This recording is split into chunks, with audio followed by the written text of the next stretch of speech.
ప్రజలకి ఈసారి ఒక అవకాశం ఇవ్వడం జరిగింది కాబట్టి వాళ్ళు ఎలా దాన్ని ఫిల్ చేయాలి అనేది కూడా నేను చెప్తాను. కానీ అది ఫైనల్ కాదు. సెల్ఫ్ ఎన్యుమరేషన్లో ఇచ్చిన డేటా ఫైనల్ కాదు. ఎందుకంటే ప్రతి ఇంటికి ఎన్యుమరేటర్ వెళ్ళినప్పుడు థర్డ్ క్వశ్చన్ తర్వాత క్వశ్చన్ వస్తుంది, మీరు సెల్ఫ్ ఎన్యుమరేషన్ చేసుకున్నారా అని. వాళ్ళు అవును అంటే ఐడి ఇచ్చేస్తే ఐడి ఎంట్రీ చేసిన తర్వాత మ్యాచ్ అయితే మొత్తం డేటా వస్తుంది. ఆ డేటాని వీళ్ళు చెక్ చేస్తారు. ఎందుకంటే ఇది కొంచెం టెక్నికల్ సబ్జెక్ట్ కాబట్టి కరెక్ట్గా ఫిల్ చేశారా లేదా అనేది ఒకసారి చూసుకొని అన్ని కరెక్ట్గా ఉంటే సబ్మిట్ చేస్తారు. లేదు అంటే వాళ్ళతో మాట్లాడి ఎడిట్ చేసి మళ్ళీ ఇదన్నీ కూడా వాళ్ళు అప్లోడ్ చేయడం జరుగుతుంది. సో మీరు ఇచ్చిన question I think I take it here only.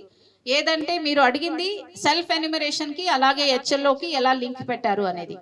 So self enumeration కి ఒక యాప్ అనేది ఏమి ఇచ్చారు, దాంట్లో ఏం జరుగుతుంది అంటే ఫస్ట్ ఫర్ ఎగ్జాంపుల్ మీరు ఎవరో నేను సెల్ఫ్ ఎన్యుమరేషన్ చేయాలి అనుకుంటున్నాను అనుకోండి, అప్పుడు వెబ్ ఒక పోర్టల్ ఇస్తాము. అది మీకు ప్రతి ఒక్కరికి కూడా ఆ లింక్ కానీ యూఆర్ఎల్ క్రెడెన్షియల్స్ కానీ మనము పబ్లిసైజ్ చేయడం జరుగుతుంది. దాని ద్వారా వాళ్ళు వెళ్ళి ముందు రిజిస్టర్ చేసుకున్న తర్వాత, సో రిజిస్టర్ చేసుకున్న తర్వాత మొదటిగా ఏదంటే ఫస్ట్ మీరు మీ లొకాలిటీకి వెళ్ళి మీ యొక్క బిల్డింగ్ని ట్యాగ్ చేయవలసిన అవసరం ఉంటుంది.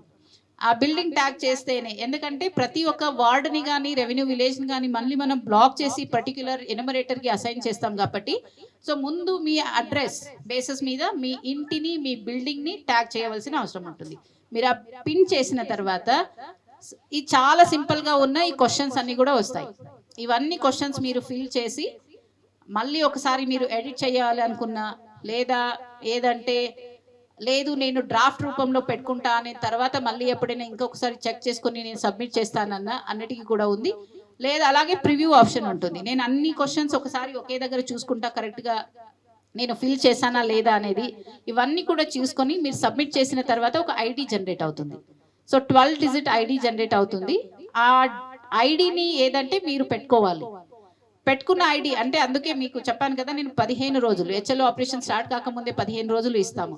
సో అన్ని అంటే ఈ యొక్క సెల్ఫ్ ఎన్యుమరేషన్ టైం అయిపోయిన తర్వాత బ్యాక్ ఎండ్ లో ఏం చేస్తారంటే ఆ ఐడి, ఆ బిల్డింగ్ ఎక్కడ ఉంది, ఏ లొకేషన్ లో ఉంది, అది ఏ బ్లాక్ లో పడుతుంది అనే ఆధారం మీద ప్రతి ఒక్క ఐడిని మ్యాప్ చేస్తారు. బ్లాక్ కి మ్యాప్ చేస్తారు. ప్రతి ఒక్క హౌస్ లిస్టింగ్ బ్లాక్ కి మ్యాప్ చేస్తారు. ఆ పర్టిక్యులర్ బ్లాక్ కి ఎన్యుమరేటర్ వెళ్ళినప్పుడు అక్కడ ఏదంటే ఆ ఐడిని ఇచ్చేస్తే అది మ్యాచ్ అవుతుంది. అప్పుడు డేటా మొత్తం ఎన్యుమరేటర్ కి కనపడుతుంది.